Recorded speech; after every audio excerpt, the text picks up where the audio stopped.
Welcome back, fellow web creators and entrepreneurs. In this tutorial, I'll show you how to add a vignette very quickly on any video in Adobe Premiere.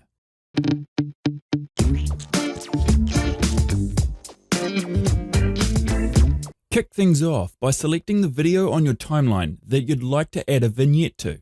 Now head up to your effects panel. Your effects panel will open on your right. Select Lumetri Color from the list of tabs.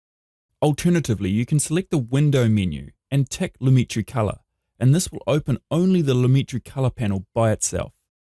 Now click the option for Vignette found at the bottom of the Lumetri Color panel. Here you can make a very quick vignette using the adjustment bars shown. Sliding the amount control to the left will make a dark vignette, while sliding to the right will give you a white vignette.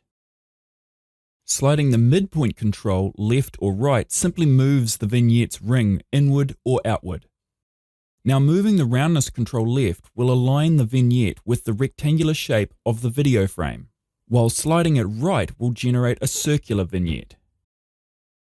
Lastly, sliding the feather control left or right will feather the edge of your vignette to soften the blend with your video. One other helpful tip, if you double click any of the bars, it will reset it to its defaults. Now let's say you want to copy your vignette settings to every other video on your timeline. Simply right-click your video with the desired vignette settings. Click Copy, then either hold Shift and click every other video, or you can also drag select. Right-click any video and click Paste Attributes. A window will pop up. In this case, we only want to paste the Lumetri Color vignette effect. So we'll deselect everything but Lumetri Color and click OK. Now all videos will have the exact same vignette settings as shown.